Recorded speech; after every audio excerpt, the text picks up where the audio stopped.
Eu sou Rafaela Valentini Ortega Ruiz, eu tenho 15 anos e eu tenho altas habilidades superdotação.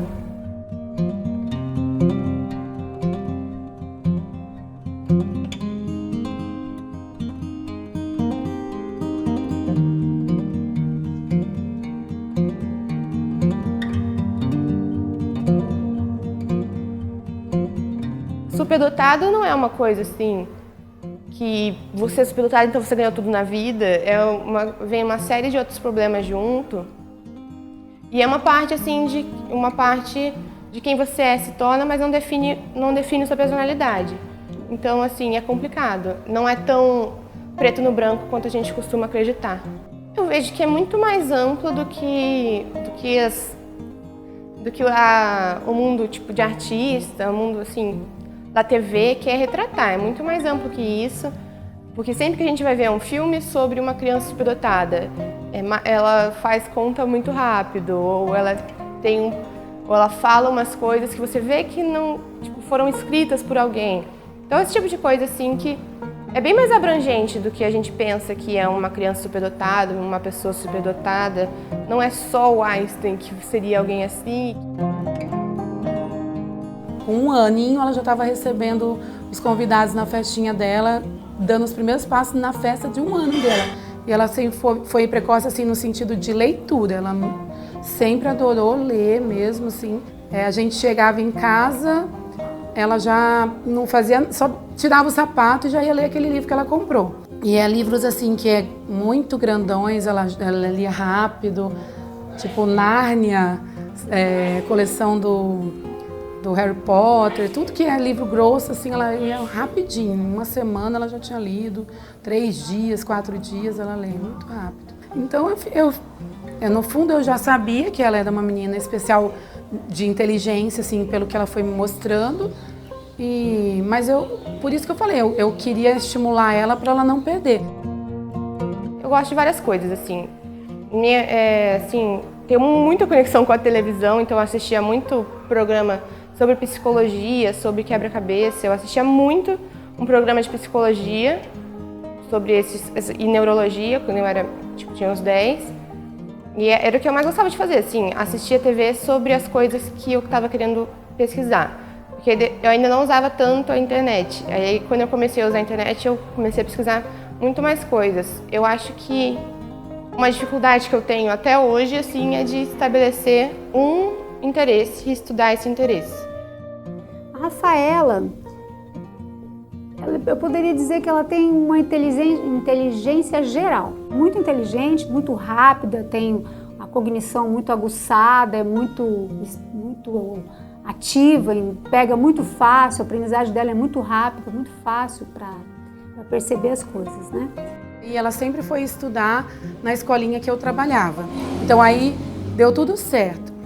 Essa fase de educação infantil dela foi bem legal. Então não tive nenhum problema, pelo contrário, ela adorava. Mas a partir do momento que foi para o fundamental, algumas coisas foram mudando depois. No caso dela, era mais assim, de conversar, alguma coisa assim que ela já sabia, ela ficava respondendo alguma coisa, mas não assim, de ficar com um comportamento inadequado, fazer alguma coisa assim na escola. Sempre foi normal, nunca senti assim, que estava sendo muito excluída, mas foi avançando os anos, eu entrei para a escola pública, eu estava se sentindo assim bem deslocada. Eu percebi que eu não estava tendo dificuldade nenhuma em nada. Aí eu fui para o 4º ano, que era a escola assim, bem mais difícil, particular, e aí meio que normalizou, continuava fácil, mas eu não estava entediada. Mas quando eu fui para o 5º, eu não tinha nenhuma vontade de ir para a escola, e aí eu fui percebendo que estava muito fácil. Eu não queria ir na aula por causa que eu não sentia nada, eu ficava muito tempo sem fazer as coisas, porque é aquela coisa que o professor ele fica um dia inteiro para dar uma atividade, porque tem que todos os alunos terminar essa atividade, você já terminou em meia hora, assim, tipo 10 minutos, alguma coisa assim. Você fica o dia todo sem fazer nada porque os outros estão terminando. Muitos desses alunos têm vários aspectos emocionais, por conta até às vezes da própria habilidade, ele passa por bullying, às vezes é chamado de nerd, etc e tal, né?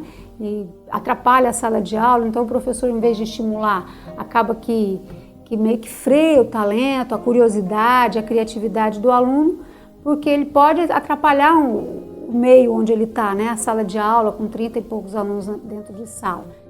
Muitas vezes que eu ia falar que ela não estava se sentindo feliz de ir para a escola, porque ela terminava tudo rápido, ficava sem nada para fazer, aí elas passavam muita caligrafia para ela, colocado muita caligrafia, e até que então eu estava me sentindo muito triste, comecei a reclamar com meu pai, que eu falei, Rafaela sempre foi uma menina tão inteligente, ela gosta de ler, gostava de ir para a escola, agora ela não quer mais ir para a escola. Mas acabaram chamando uma psicopedagoga para fazer uma avaliação.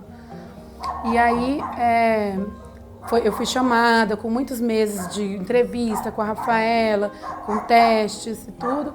Fui chamada e ela conversou comigo da vida da Rafaela, como era. E aí depois, foi assim uns 6 meses, mais ou menos para fechar, aí elas falaram para mim que ela tinha altas habilidades, principalmente acadêmica, e ela tinha direito de frequentar uma sala de recursos para estimular. As pessoas acham que o fato da criança ser muito inteligente, ter habilidades visíveis, assim, ela não precisa de ajuda. Então, esse é o primeiro grande engano que existe em relação às altas habilidades. Uma coisa que é comum todo mundo acreditar, sabe? É um mito. Então, hoje ainda é uma coisa, assim, que fala altas habilidades, principalmente o /superdotação, assusta. Porque todo mundo relaciona a superdotação à palavra super mesmo, né? Todo mundo pensa, opa, superdotado. E fica aquele perfil, aquela caricatura do aluninho com óculos, né? Não é assim? Aquele nerdzinho padrão, né? Do óculos e que sabe tudo, responde tudo e tal. Então eles passam despercebidos, ninguém nem nota ele na sala de aula, porque aluno bom não faz mais do que obrigação. Então ninguém nota, ninguém investe, tá lá fazendo o que ele tem que fazer. E hoje o conceito de altas habilidades e superdotação, ele é mais amplo. Antes, acreditávamos que o aluno superdotado, ele tinha que ser bom em tudo, ele tinha que ter um quociente intelectual, que é o conhecido QI, muito superior à média, né? Mas esse é um tipo de superdotação. Existem 5 tipos de superdotação e esses tipos, eles se ramificam.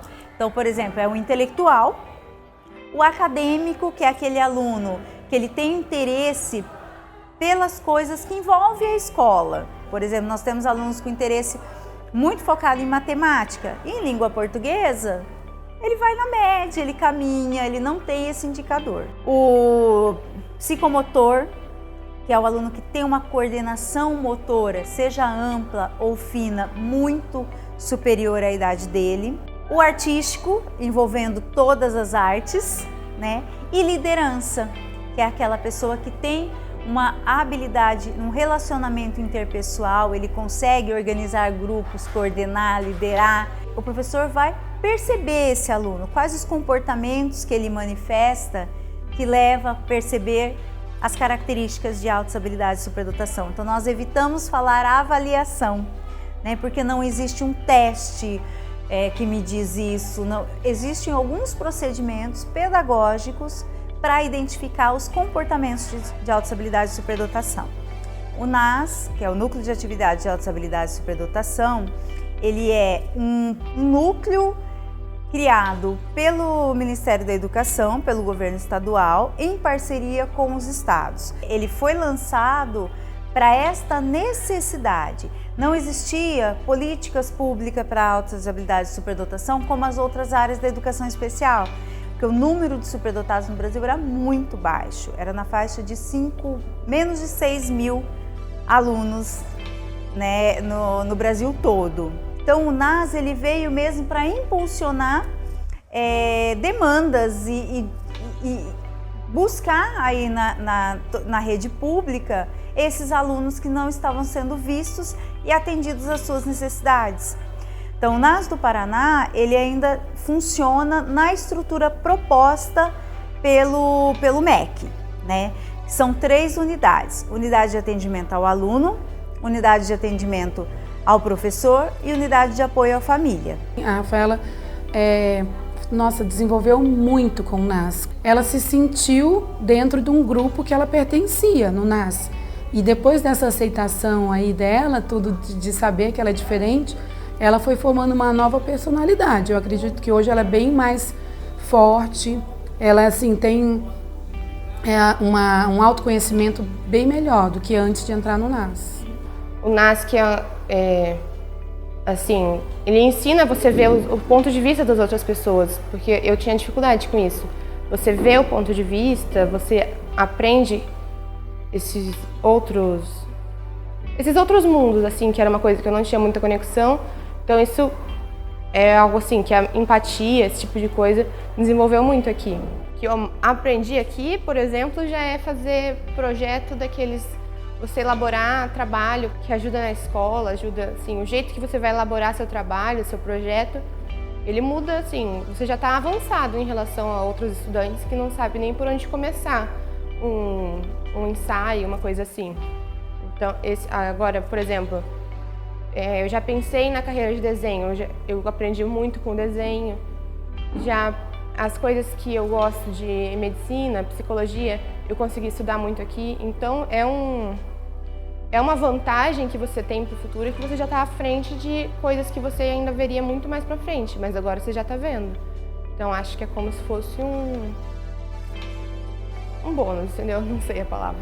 O atendimento, ele investe que o aluno desenvolva uma pesquisa na área de interesse dele. Normalmente eles trazem da escola aquela coisa de pesquisa aí na internet ou no livro, pegar o que tem lá e entregar para a professora, né? Um trabalho.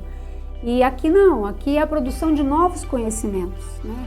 Então a gente tenta trabalhar desde que eles entram, que eles tenham essa compreensão. O que a gente faz então é analisar a área de interesse, buscar muito, perceber qual é o interesse real que vai levar ela a se dedicar àquele tipo de pesquisa, né? A buscar o conhecimento naquela área. Então uma das coisas que a gente trabalha em sala de recursos é exatamente isso.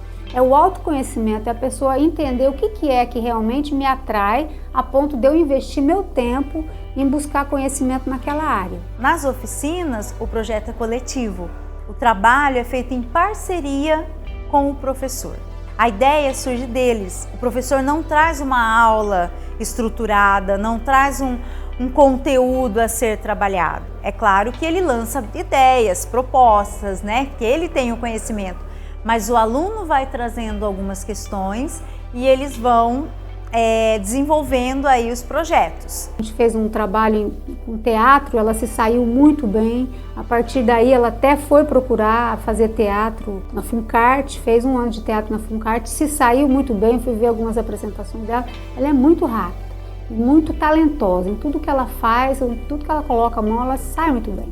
Eu comecei o teatro aqui no NASS, foi aqui que eu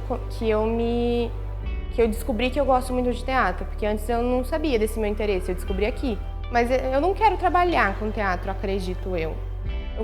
Então, eu sou muito indecisa. É muito talentosa artisticamente, escreve muito bem, então só falta o direcionamento para ela realmente saber o que ela quer e investir naquilo, né? E vai aparecer. Quando ela se encontrar naquilo que ela realmente quer se dedicar, ela vai ter um envolvimento com a tarefa o suficiente para levar ela para eu acredito que para levar ela num estágio de sucesso, tá? Porque ela realmente é muito inteligente, muito boa.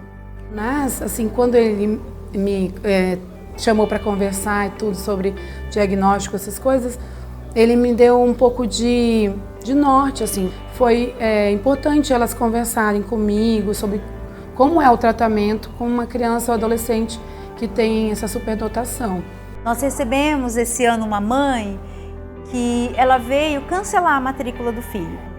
Ele não estava se encontrando, ele ainda não tinha feito amizades e ele não queria vir. E nesse dia nós sentamos para conversar e nós explicamos para ela o que era o atendimento, né? Nós retomamos com ela qual era a proposta com o filho dela, né? E a partir do momento que nós conversamos com ela e explicamos, ela convenceu o filho a ficar e ele continuou com a gente, né? Uma das coisas que foi falado a ela era: se teu filho tivesse uma deficiência, se teu filho fosse autista, você não ia lutar por ele? Para o desenvolvimento dele? Então, teu filho tem altas habilidades de superdotação, lute por ele.